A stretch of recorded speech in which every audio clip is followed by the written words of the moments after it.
How's everybody doing today? Awesome. Awesome. Nice, nice. We have a very lovely guest here today, Maria. Kat, would you care to do the lovely introduction for us today? Of course, we have Maria DeVivo. It is an amazing author of multiple horror, fantasy, awesome trilogies, quadrilogies. Right? We got some going, and she's Yeah. gonna tell us more about all her awesome work. And she's just a pleasure to talk to, and her work is just beautiful. So we're spending our time today getting to know her better and what brought her to writing and why we're going to be wanting to read her awesome books. Thank you for Yay! having me, guys. Yeah, it was so fun connecting with you at Phantasm. It feels like Fantastic. it's been years since we I know. connected there, but I'm glad. I'm glad we got this going, and I'm glad to be able to sit with you today and be able to kind of discuss a little bit of your work. I'm so intrigued by everything you've done. So tell us a little bit about how you started in horror. Like what kind of made you gravitate to that? I've always been like the goth kid, I guess, like growing up. I've always been attracted to like the dark side of things, like the weird, the black, the I guess it's always like been in my soul. And it just seemed natural for me to, write in that genre. That's, it just from a little kid. I don't know. I always wore black nail polish and black lipstick, and I was weird. I was the weird kid. I was the freak in school. We could definitely relate. Right? I can relate. I can relate. Definitely a lot of tears and bullying and crying, but it made me a tougher person and it Yep. made me appreciate the darker side of things because once Absolutely. you find light in the darkness, you learn to appreciate it so much more than it's somebody that's been just engulfed in lightness the whole time. You know what I mean? It kind of gives Yeah. you a little bit of a perspective. And also, like, when you embrace that persona, I felt like in elementary school, I was bullied like a lot, constantly. The kids were cruel, and kids just in general are cruel. I think it's just part of human nature in some weird, sick way. And But creepy. I felt like in high school, I was like, you know what, balls to the wall. This is who I am. Take me or leave me, like whatever. And I felt like nobody messed with me, like because I was like very standoffish and whatever. And it was armor. It served as an armor. And it prepared you for life, right? People are going to be jerks. You're not always going to get what you want. Things aren't going to be easy. And I was the same in high school, middle school, and I just embraced it, and I became queen of the misfit crew, and we didn't care, and we loved each other, and we still keep in touch, Yeah. and we protected each other from the evil bullies. Yeah, exactly. It's like you build a Yeah. community based on weird shit. I don't know. Yeah, and it's such a lovely community, and I'm glad. Again, thank you so much for being a part of this lovely community. Now going a little bit into writing, so we got a little bit of background as to how you got into this kind of like lifestyle and culture. What kind of led you to want to become a writer? Because I don't know if you woke up one day and it's like I'm gonna write books for a living, or you know what I mean. How did you come to find this about yourself? Well, so like it was always in my head ever since I was a little kid. My dad would always read me stories, like anything. I'd sit on his lap and he'd read me the newspaper or a magazine or the back of a cereal box. And I'll never forget this one day. We're at my grandma's house and there wasn't anything for him to read, but I was sitting in his lap and I'm like, okay, tell me a story. So he tells me this story and I'll never forget it. It was some fractured fairy tale about Goldilocks and the three bears, but the three bears had cousins in another part of the forest.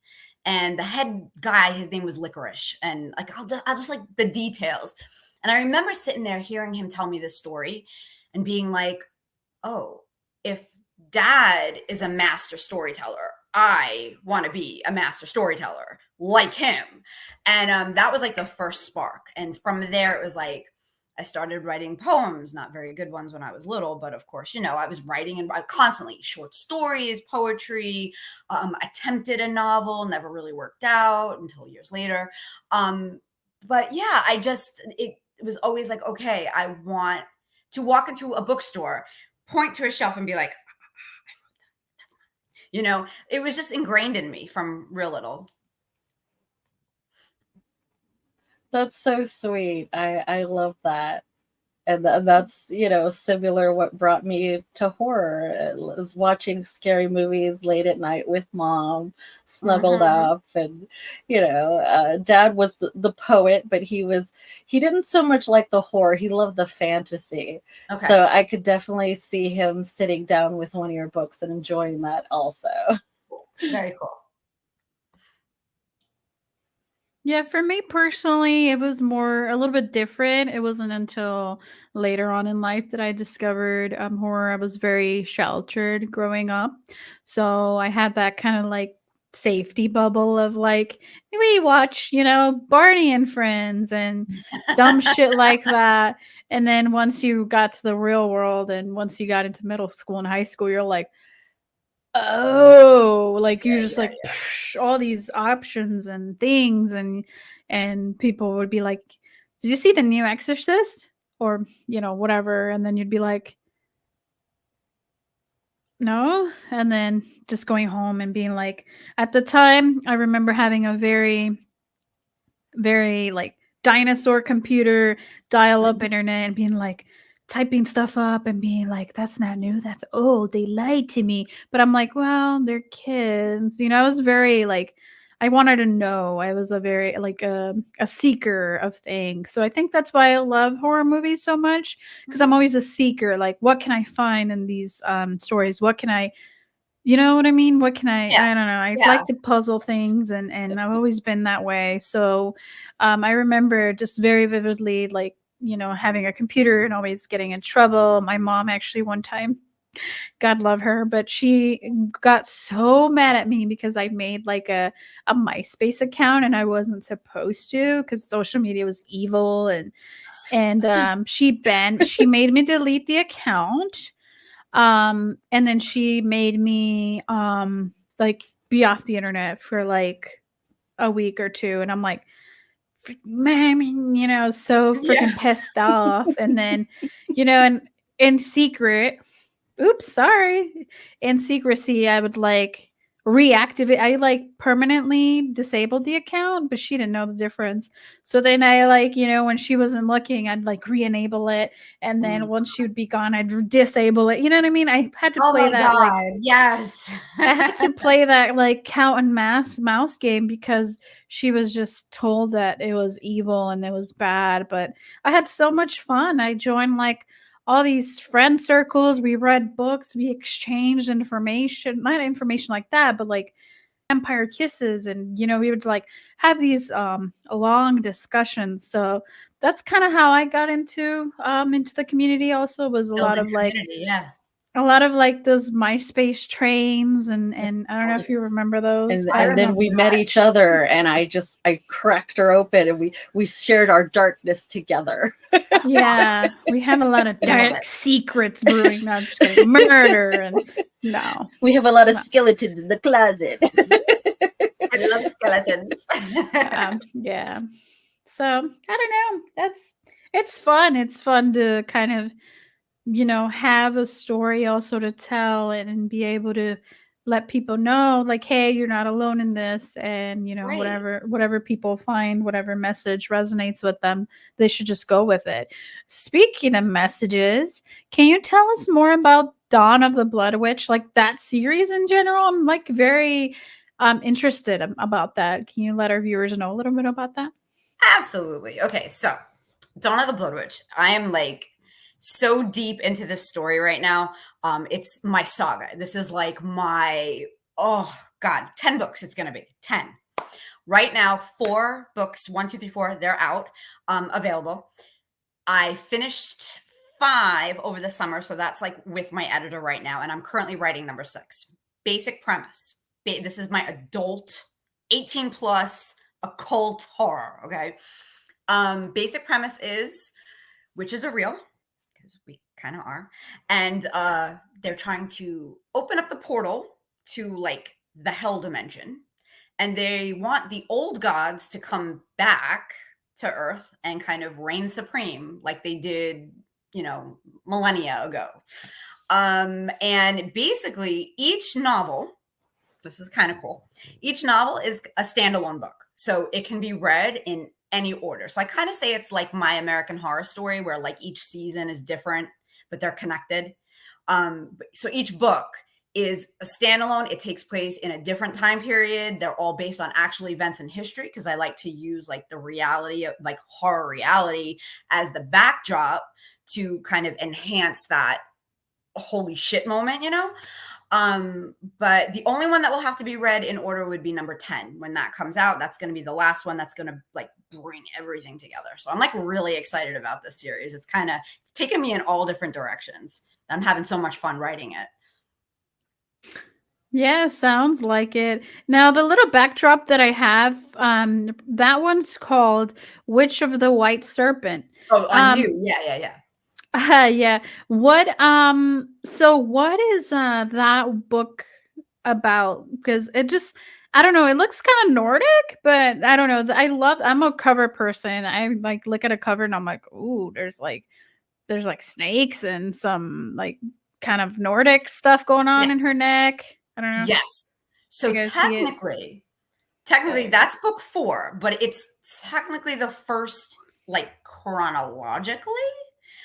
It takes place in ancient Viking era, and they're just a coven of ancient Viking witches that are trying to raise the dead, because they feel that raising this one particular witch that passed away, they want to bring her back, and she's going to be the one to help open up the portal. And it's all relevant. They all need each other. They're all interconnected. But yeah, it definitely goes back to that ancient, and it comes in, when it's around the time when the Christian missionaries came over and were trying to like convert all of Scandinavia. So that kind of comes into play too, as like the whole real basis thing. Awesome. Do they have different powers based on their backgrounds, or different strengths and weaknesses? Yes. So, and then there's like a whole kind of like reincarnation, but not, but yes, but not thing that kind of happens. But I can't say because I don't want to give away too much. But yes, they all, Ooh, darn each it. of the each of the main witches, like they have like their own set of abilities, but they all need each other in order to achieve their goal. I was gonna say, what a tease, Maria. I am. I have a follow-up question. Maybe you could answer this one. Okay. Riddle me curious. If you had one of the powers of one of the witches from this series, what power would you want to possess or have? For, I don't know, for short term, long term, whatever. Oh You my God. Well, decide. there's two. I would definitely want the power of fire. Barbara in Red Thorn, she's the one that can control fire, and she's pretty wicked with it. When she realizes what she can do pretty cool shit. And the other one is Trent. So he's the guy. He's the head. He's really like the main character of the whole saga, because he's the connector between all of the others, and he's got immortality. He's an immortal. So I would definitely want that for sure. Ooh, yeah. What does the Nordic witches have? Like, what powers? The different powers for them? I can't say because I'm going to be spoiling. No spoilers.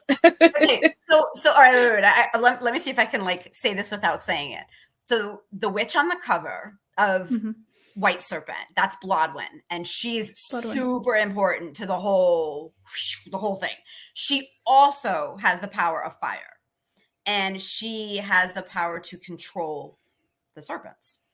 And that, witches familiars, we've got serpents, we've got wolves, we've got ravens that show up, Cats. and crows. Mhm. Right. So she's got the power to control the serpents.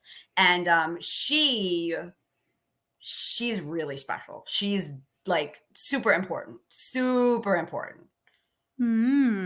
Okay.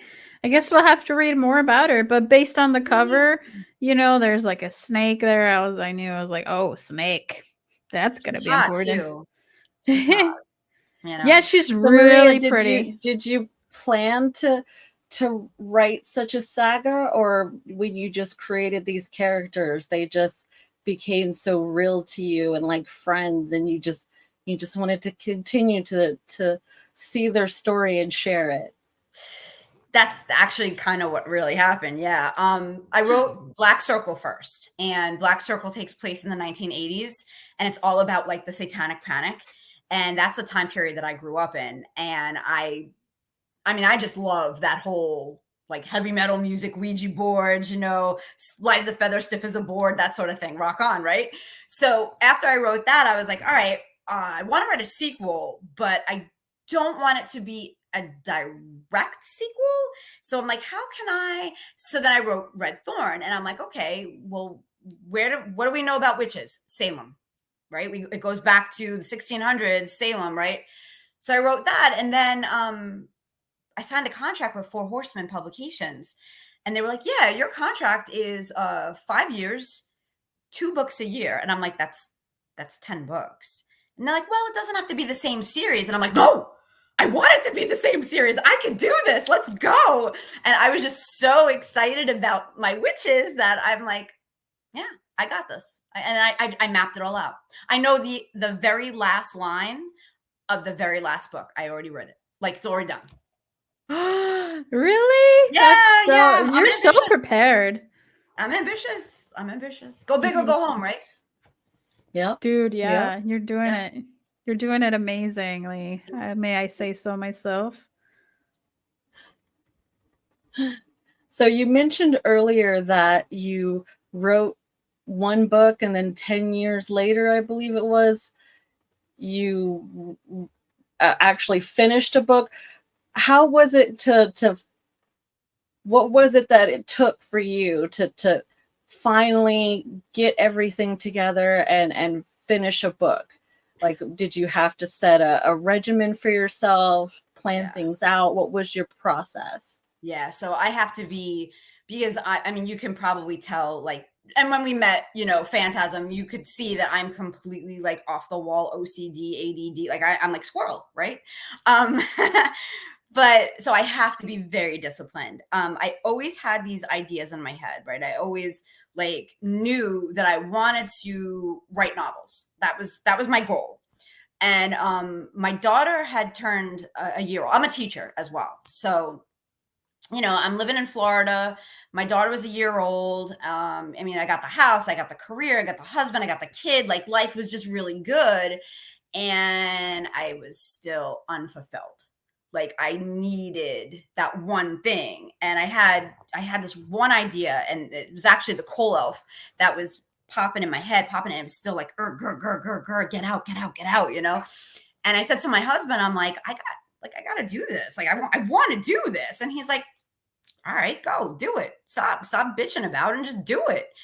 So I put my kid, and I felt so bad. She was a year old. I put her in like the daycare camp program, and I wrote. And I took the summer because that was my goal. Like, why did I want to be a teacher? I wanted to be a teacher because I knew I'd teach like 10 months and then I'd have 2 months off to write. So I did it. And it was a difficult process, because I had never done it before. And I had never like sat down and mapped out a whole novel. Like, it had always been like short story, poem. But a novel, it was hard. It was not easy. No, that's a perfect segue for what I wanted to discuss with you, because I'm a huge fantasy person. I love fantasy. It's probably my second best genre. It's like horror, and then fantasy's like my second. I love fantasy. I'm a huge Lord of the Rings fan. I'm a huge elf fan. I love them. So awesome. So tell us a little bit about the Coal Elf. How did you get that idea, and when did you start writing that? So, pretty interesting story.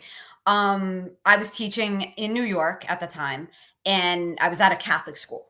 Okay. And it was our Christmas party. And of course, I'm like, I'm all gothed out, right? So I come in to our Christmas party in a black velvet dress with a black velvet Santa hat. And all my students were like, "Oh, Mrs. DeVivo, you look like a bad elf. You look," and I'm like, "Yeah." And I start teasing them, and I'm like, "Yeah, I'm gonna give you all coal in your stocking. You're all gonna be, getting da-da." And I stopped, and I'm like, "Wait a minute. We know when we're kids, like if we're bad, we're naughty, we're gonna get coal in our stocking. But how does it get there? And who puts it there? And what's their story?" So I'm like, "Oh man, now I got to write this." So I wrote down on a little post-it note, the Coal Elf.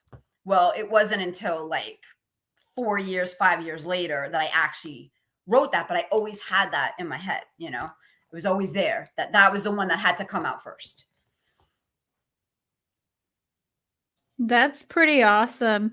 I see that you currently have 3 of the Coal Elf books. Do you plan on doing more? I don't know. It depends. Like I'm so focused on my witches right now. Like maybe when I'm done, I'll revisit that world. But I am actually revisiting that world next year. They're getting all new covers, all new edits, new maps, new stories. Like there's going to be like short story in every in every book. 1, 2, 3. So I'm kind of revisiting it. I don't know, but maybe like full-fledged, okay, we're continuing the series. I don't know. I haven't gotten that far yet. I see. I Ooh, are see. you going to do some hardbacks, some special editions? Yes, they are getting Nice. like total overhaul. So I'm so super excited because that one was first published in 2012. And that was my first baby, my first child, and to see it be reinvigorated and come back to life, it's very exciting. So Awesome. after when you said, or originally, or I should say earlier in the show, you said you put your child in daycare and then you wrote a book, right? Was it the Yes. Coal Elf that Yes, you wrote? that was my first book that I ever wrote. Aww. So it's very special to me, It's like your first love, kind of. Very much so. Yes. Yes. Is there a little synopsis that you can give us about the Coal Elf that maybe our viewers would be a little more interested in reading? Oh yeah, Like, can you sure. tell us a little bit about it? Not, of course, no spoilers, but No just spoilers. some juicy. Give us the juicy Sure. stuff. So it's PG-13, right? There's no adult material in it, but it is a little dark and a little scary. It's about Ember. She is a female coal elf, and she is sent to the mines by Santa Claus to mine coal for the naughty kids at Christmas. She's separated from her family, and she doesn't know why, because she's the only girl elf that actually mines the coal. And she's like, "No, there's something not right here. There's got to be more to my life than just this." And she goes on this journey to kind of figure out the hierarchy of the North Pole. Santa's in charge, but not really. Mrs. Claus plays a really big role in the way things are run. There's a mysterious council. There's this evil elf named Stirred, who is her complete adversary, and they butt heads all the time. It's just this really like dark Christmassy adventure. I love Christmas. For all my gothy black heartness, Christmas is like a really big thing for me. So I wanted to blend a la Tim Burton, right? A total influence, Nightmare Before Christmas. So I wanted to blend in my own way, the Halloween stuff and the Christmas stuff. That's awesome. I love how your work has a lot of female empowerment and a lot of awesome women that are taking charge and kicking ass and taking names. Hell yeah. Hell Yeah. yeah. And I was gonna say, you mentioned the name, and then I'm like, Oh Timber. yeah. Of course. The master It's himself. it's an interesting shirt. It's orange. It's got Jack with the orange Love print. it. I Love like it. it. I think it's cool. But yeah, I don't know. I'm a big fan of this concept because you always, hear about, oh, hi Juan. I was gonna say, sorry, squirrel. I do the same thing. I'm a squirrel. Squirrel. So you always hear about, like, Santa, and he's this magical entity that gives you good stuff if you're good and coal if you're bad. But then, like, knowing what I know about history and working in coal mines, like, you get the black lung, Yeah. things, canals collapse, people die. Like, it's Yes. actually a really sad existence. So I'm interested to see how all this story and saga plays out for the elves. I'm hoping that some form of government here gets overthrown and we give the power back to the people. I don't know. I'm not saying. I'm not saying. That's my hope, at least for this wonderful elf and her cohorts, that they don't have to get black lung and all these terrible diseases. And I love that you're bringing a little darkness to the Christmas season. Because I think Right? that's what kind of throws people off. They think, oh, Christmassy, everything has to be bright and happy and shiny. Not always, right? It's a time for embracing those we love and starting our own traditions. Who says these traditions have to be all bright and happy and perky? We could throw some darkness in there. Nothing wrong. A Yeah. little darkness never hurt nobody. Yeah, and like I was mentioning earlier, in the darkness you find light and it'll be worth the find. Well, that's what coal is, right? So the coal is a symbol, like, it's black and it's dirty and it's depressing. But when you light it, it provides that hope, it provides that warmth, it provides, you know what I mean? So that's very symbolic, especially in Ember's journey in the story. Oh, well, that's lovely. We can't wait to read all about that. And you guys should definitely check out the books. Now, going a little bit into your new book, I Mhm. know I've been hearing all about this new book. I believe it's part of the Estrangel Trinity, right? Yes. Yes. And can you tell us a little bit about that series? Sure. So, A Strangel is a story. It's an urban fantasy. It starts out like a YA. Okay, it's appropriate for YA, but then as it moves on, it definitely gets adult. So it grows up. It's about an angel in heaven. This is basic premise. No spoilers. Angel in heaven. She is tasked with coming to Earth to guide a human on his journey, like to help him out and give him a little push in the right direction. Well, she ends up falling in love with him, and he falls in love with her, and that's a no-no, and all hell breaks loose. So it's how she is going to overcome defying God and the angels and the devil and human beings and all of that, and it gets pretty wild. Ooh, we like wild in this Yes. channel, right, Kat? Absolutely. Yeah. We like it raunchy. Oh, well, the third one is definitely adult material. Definitely. So, NSFW kind of thing? yes. Do not read Um, at work, like no, on the your first lunch one, break. the first one is A Stranger the Fallen. And that is, I would say a middle schooler can handle it, middle school and up.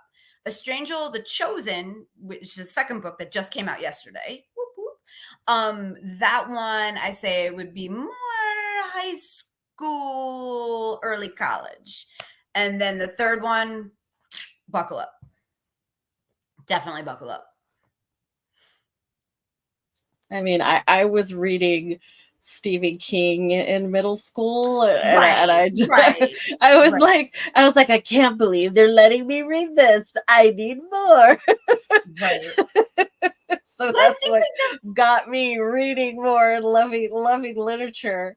So it was a that's, different time though, Yeah, yeah, the that's true. 80s. But I find myself as an adult, reading young adult novels and loving them just as much. So it's not always like you were saying, it doesn't have to be, have sexual themes or anything like that. It can still have that darkness, that undertone that can definitely um, express your emotions, and with symbolism, like you were talking about with the coal, because Right. that's I love that. And I'm huge with symbolism, and it's all over the world. We've been using it for eons now Yeah. to Yes. express our lives. So definitely it makes sense to use in stories and literature and other things as well. And I grew up in the Catholic Church. I went to Catholic school like my entire life, all the way through college. And I just took the stories because when you look at the Bible's a really interesting book.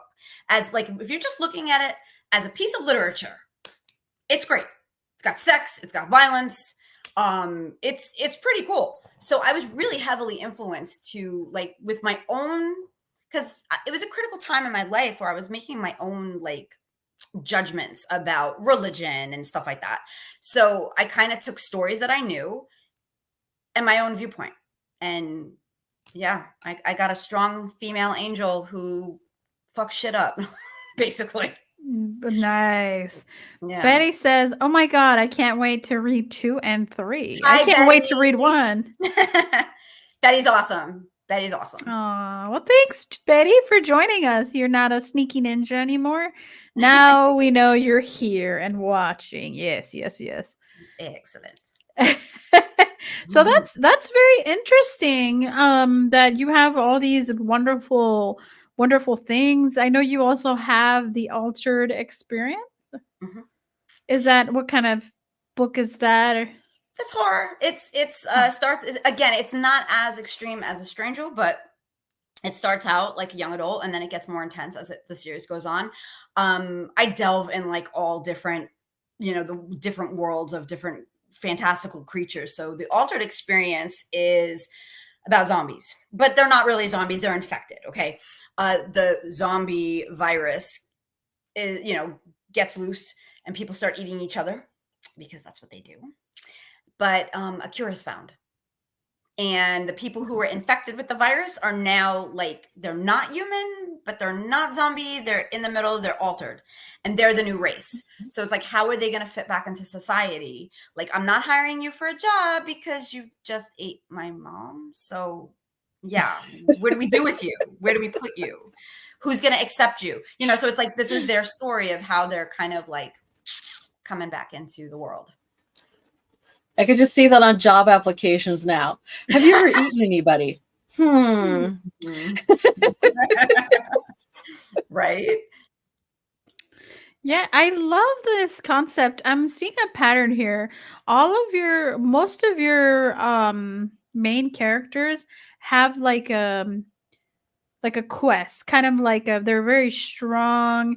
And then, for example, the zombie thing you were mentioning, it's like, where do we put you in society? That's like very it's not like the cat in the hat, very fun, silly. It's very strong topics, I feel. Like the coal elf, you have to deal with, suffering of an entity in coal mines. And then you have the suffering of the altered because now they're a misfit in society. So you have a lot of like societal versus people, like, Yes.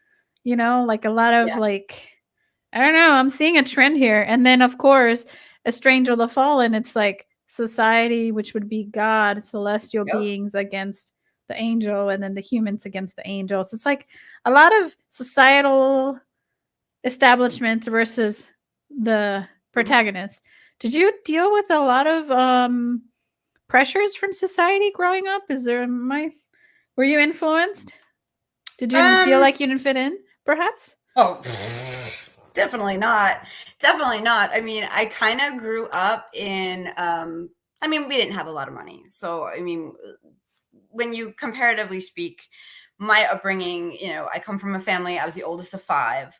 My parents worked really hard, but, we were five of us living in New York. I mean, that's a big expense, like in and of itself.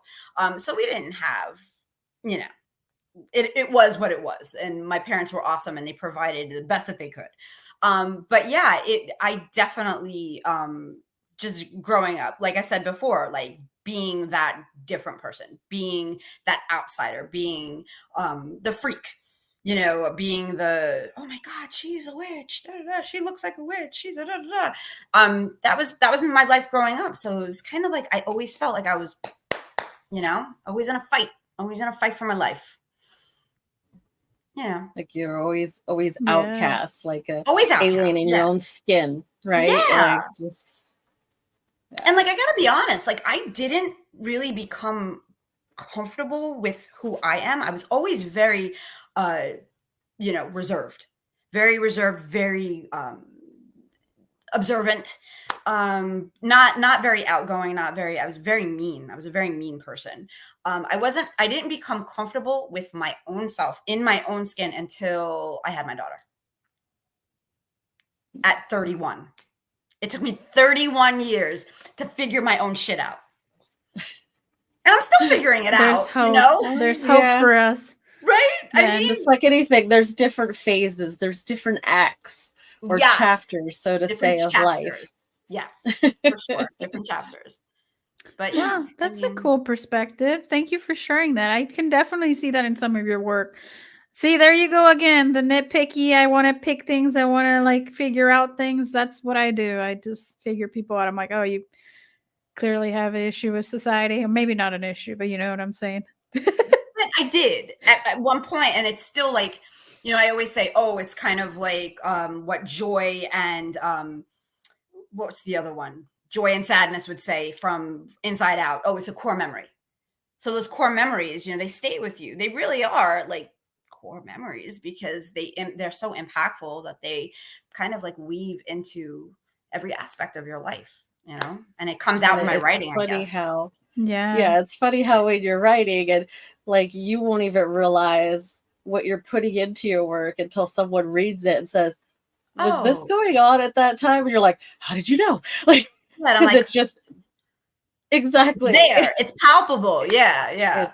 it just like feeds into it, it gives it energy and it makes it come to life. Yeah, for sure. Well, what's one we know what you clearly love to write about. What's one genre that you would like not dare touch? Is it like romance? You're like, eh, or is it like I don't know, like what genre are you like iffy about? Like I don't know. What I would never, Yeah. never write in is like romance. I mean, like, okay, I could write. Look, I could write a good sex scene all day long. I mean, that's no problem. I mean, I can, I could throw it down.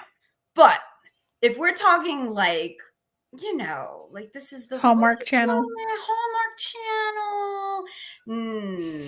No. Uh, My witch books. Somebody said to me, "Oh, I didn't know there was such a thing as erotic horror," and I'm like, oh, erotic horror. Sure, let's do that. That's me. I don't think I would write comedy. I'm not a very funny person. I'm out there and I'm strange, but I wouldn't say that I'm humorous or funny. Like I can't tell a joke to save my freaking life. So romance and comedy? rom-com. Rom-com. I don't watch them. I don't like them. I don't, no. Neither do I. Maybe like a rom-com that involved sports. Ooh, triple trifecta. Oh no. Stop. Stop it. Sports. Get out of here. Well, I do have a guilty pleasure Okay. mentioning that you like Christmas so much. Mhm. During Christmas time, I like to watch those cheesy romance Christmas movies. I don't know. It's just, you know, it's gonna be safe. You know it's gonna end nice, and it's Okay. simple, and it's like hot chocolate, I guess, to me. Okay, so if it's like Christmas movies, I give you a pass. I'll give you a pass on that. Yes. Yes. Here's John coming in with a much love, ladies. Thank you, John, John. thank you. Thank you so much. Love back at you. Pretty ladies in Oh horror yeah. doing our thing, doing what we love to do. But yeah. I don't know. I agree with you though on that one wholeheartedly, Maria. I've had a lot of unfortunate circumstances and relationships. I've been cheated on. I've seen all kinds of bad things that happen to me. So I'm just like, fuck this. It kind of reminds me of like, Yeah. being in that kind of um moment again, and it kind of makes me angry. Yeah. Sorry, I'm not crying, I promise. I'm having an allergy reaction. Oh 1 no. second. I think it was because Kat was talking about cheesy holiday movies. Damn it, Yeah. pollen. It's that the Christmas season with the pollen jizzing everywhere. Yeah, it's the Christmas. When they say that I'm getting into the Christmas spirit, they actually mean they're gonna jizz all over your face. You're gonna have sore eyes. So thank you, Christmas, for jizzing all over my eyes. Thank you. No, but for real, I have a cat allergy and I have a cat, and Yeah, what the I'm just hell? sadistic that way. So sometimes, like, You have I multiple grab their cats. yeah. So She's got a cat problem. What? I'm the start of it. yeah, but she's my favorite cat, so I can't. Oh, Aw, that's sweet. You know, you could get like allergy shots for that. I do. I did. I was getting them, and then I switched insurances, and I didn't go back because it was like really expensive. And I'm like, I'll just put it off on the back burner. But no, clearly I got to go back again. You clearly need it. Yeah. See, this is what I get. I held my cat earlier during the pre-show, and I didn't not wash my hands. So doing this, and then My fault. my eyes were like, ah. It's my fault. I'm You want too sorry. much I wanted to pussy, see I'll the do to freaking you? cat. The what? I said I wanted to It's see the cat. So like I was like, oh, show me this, show me Kiki. And yeah, I'm sorry. It's my fault. See what too much pussy will do to you? Yeah. Too much Listen. pussy will make you cry. Yeah. Good pussy What's wrong too. with that?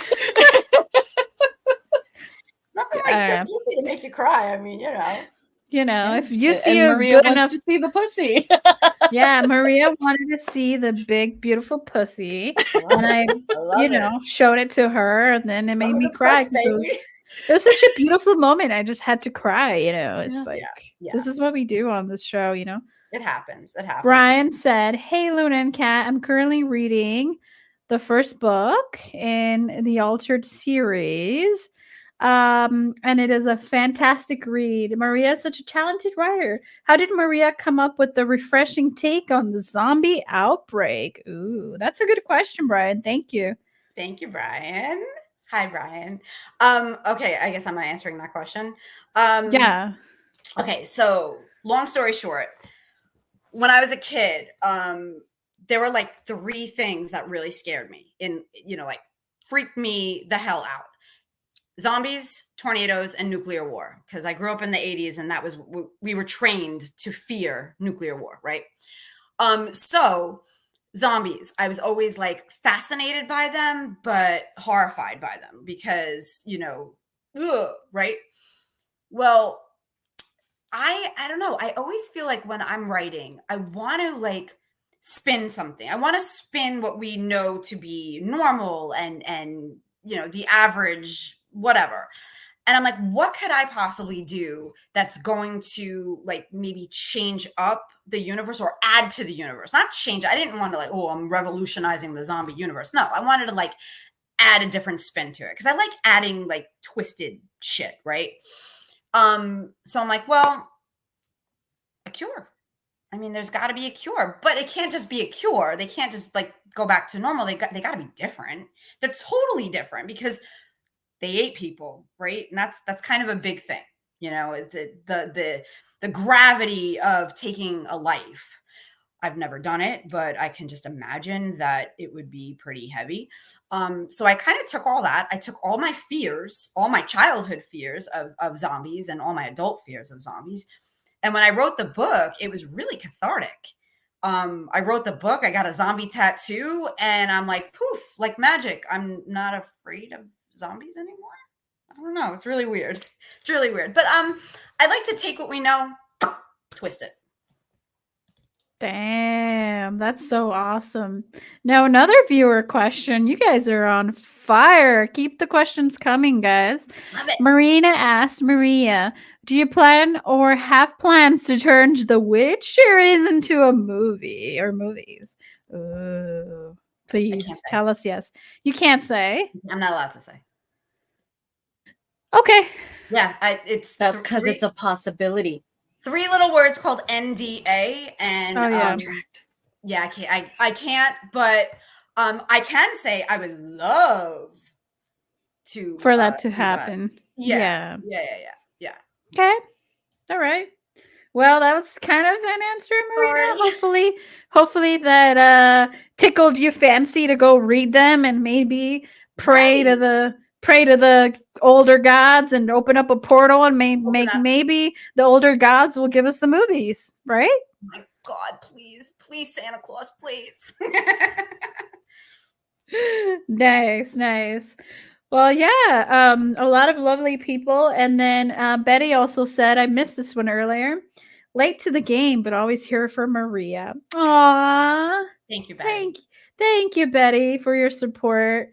Yeah, we love Maria. She's a fantastic person. Thank you. And before we wrap up, I wanted to present you guys with her page where you can check her out. It's a very nice page. You go to the welcome section, you can read all about her. And then you can go to the book series, kind of learn more about it. I love this page number. The page number, oh, you can't see it on the stupid stream, but it says page number 69. I want to know if that's on purpose. I didn't even know that. Yep. Nice. The page series, it's mariadevivo.com. The / new page 69. That's Dawn of the Blood Witch series. So I was like, if there's so much sex going on in this book, so I wonder if she, made it 69 for a reason. I didn't. Oh, well, there you go. This is now officially page 69. You're welcome. Yeah, baby. So you can read all about that. I love the site. You can oops. Broken link. I gotta fix but you get a cute puppy. Yes. You gotta fix see? Thank you for pointing that out because I didn't know there were broken links. Oh man. Yeah. It's okay. It's okay. We're it eventually won't be broken, but look, you can January 6th, you can go meet her yourself, get some stuff signed at in South Pasadena, Florida. Mm-hmm. Don't know where that is. Is that in St. Pete? Yes. Oh, I'll see you there then. I'll be there. Sweet. All right, we'll see you there. Central Florida Comic-Con, the end of January. Yes. 2 very awesome days. So yeah, if you guys want to live in the area, the official merch, cool. Yes. You can click on it at your own leisure, and then you have all this media and stuff. Maybe one day our video with this interview will go here. Of course. With wink, hint, hint. No. Absolutely. When I fix those freaking links. That's awesome. She's going to go beat somebody now and punish them for breaking her links. I know. I'm sorry. She said, yay, possibility. Yeah, possibility. I like possibilities. Oh, okay. Here's another one from Brian. I think the Altered series would make a great television series. Let's make it happen. Oh, Brian, you're talking money. I love it. Yeah. I love all these ideas that we're kind of, discussing right now. I think it'd be great. Yeah, now, I would, if the altered, I always had like in my head that the altered could be like a Netflix show or something, you know? Ooh. That was like my dream. So let's make dreams happen, you know? Why not? Yeah. We always talk about our hopes and dreams on this channel, so I'm Yeah. definitely very And we're excited. putting it out that- into the universe. Right. Yeah. And if Put we it out in the believe ether. it, it'll happen. Manifest. happen. Manifest it, baby. Manifest it. Wow. We've reached 50 minutes and we have lots of sneaky ninjas here. We have a lot of sneaky ninjas here. So everybody watching, thanks for hanging out. If you guys have any last minute questions for Maria, please shoot them right now before, we leave. And then you won't be able to ask it until you meet her in January 6th. In near St. Pete. So Books at ask Park away. Place. Oh. Do we have Anybody? No.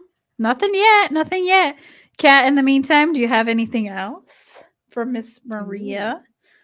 No, just thank you, Maria. It's been such a pleasure talking with fun, you guys. and getting to know more about you. And I can't wait to do some more reading and learn about all your awesome characters that you've brought to life for us. Thank you so much. I've had so much fun. You guys are awesome. Thanks for having me. Yeah, hopefully the hour didn't drag too much for you. You weren't, you weren't. Hopefully hopefully the handcuffs weren't too tight on you.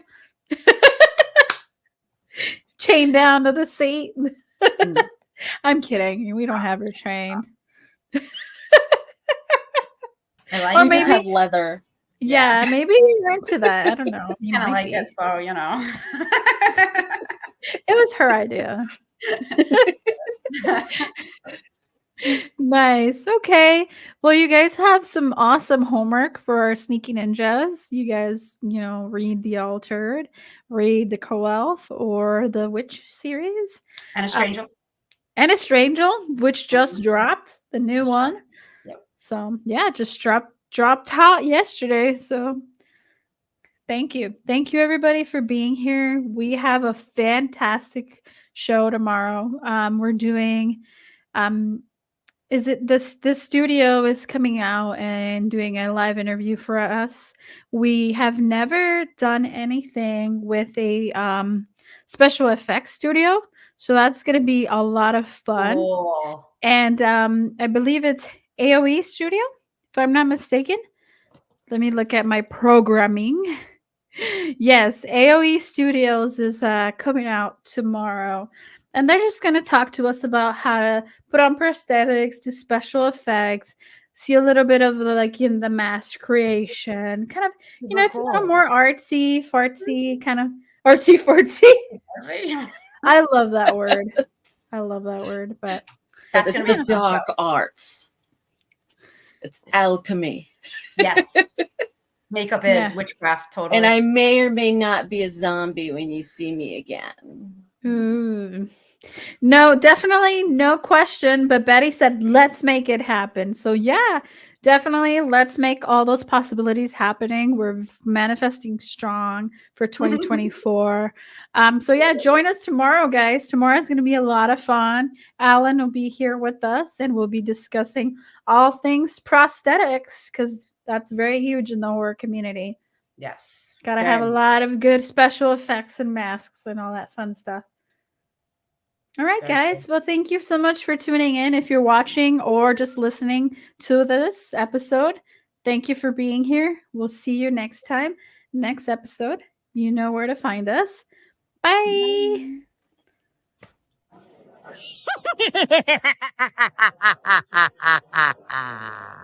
Hello, boils and ghouls. It's your old pal, John Kassir, the voice of the Crypt Keeper. And I want to thank you for listening to Delight and Fright with your hosts, Luna and Kat, a podcast for outcasts.